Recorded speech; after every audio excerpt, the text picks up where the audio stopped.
All right, did you know September is National Literacy Month? And you're, of course, encouraged to explore a new book or two, and you have heard that knowledge is power, right? Being able to read and write and use those comprehension skills, crucial to success, no matter what you decide to do. I want to bring you into some numbers, though, because the nonprofit Literacy Texas says that our state actually ranks among the lowest when it comes to literacy rates.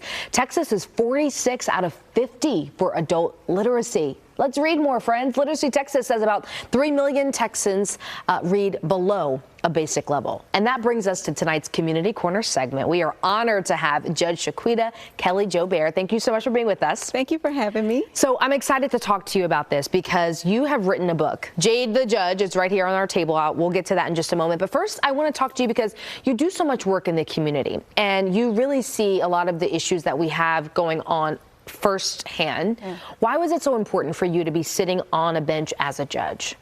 Well, you know, I came from a small town where I didn't see a lot of Black successful professionals, and I think my journey was a lot more tough than someone who was raised in an environment where they saw representation of professionals that look like them. Mm-hmm. And so when I finally got to a position of being a judge, I noticed that a lot of people that stood in front of me, they just didn't know of all the possibilities that they had in front of them to choose from, and so they chose the wrong route. And I do believe that if people start to be aware of all the things that, all the options that they could choose, that they would choose better in life. Mm-hmm. And so as I start going out into the community more and getting to meet people and see these little girls that were like, "You're a judge?" You know, it was important to me for them to see me because I realized I didn't get to see it.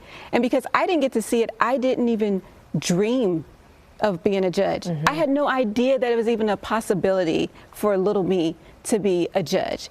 And so it's really important for me to now change that narrative and start to show little girls and boys that, yeah, you can actually do this. And you do a lot of work in the community with counseling, kind of the younger people, young women specifically. What does that look like for you, and why is that important?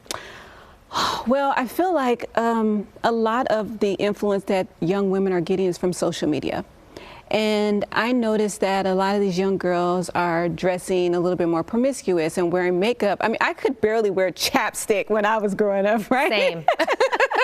And so I feel like they need to start seeing that you can still be successful without having to sell yourself short. Mm-hmm. And so when I go out into the community and I'm talking to these young girls, they're like, it's almost like a light bulb goes off in their head, like, oh, wow, she dresses cute, she has her hair done pretty, and she's not revealing herself. You know, mm-hmm. She's not on here twerking on Twitter or on, you know, TikTok. She's actually doing something that's positive in society. And so that's important to me. And your journey of sharing all of that, from what you've learned in the community, is now manifesting in this book, yes. Right? So that's why our main character is a young woman. Yes. Her name is Jade the Judge. Tell us about Jade. What is Jade's story? Okay, so Jade is an 8-year-old brown girl with glasses, and she talks excessively. She is funny, she's quirky. She does a lot of like run-on sentences in the book, but she is a judge and she's teaching children about what it means to be a judge. She's introducing them into the judicial system, which most kids have no idea what the judicial system is like. Actually, most adults don't until they end up in the, you know, the judicial system. Mm-hmm. And so my, you know, little Jade is just, you know, her and her dog Fudge, they're just navigating through the pages, telling the story about what a judge does, what a judge wears, where a judge works, what, you know, happens when a judge gets on the bench. And so she's just describing what happens in this book, and then in the next book she's going to bring in her friends who works in the courtroom with her, so you'll get to learn about different occupations mm-hmm. in the justice system. And your hope is that young girls, even young boys, will pick up this book and realize that there's more to life, that, you know, there's more to offer them than what maybe their traditional paths have been. Right, because traditionally I know when I was little, it's like, oh, I want to be a teacher, I want to be a nurse. No one ever said, do you want to be a judge? You know, and so, and now I'm hoping that, you know, even if they don't want to be a judge, they're like, oh wow, like I can do something else that's big.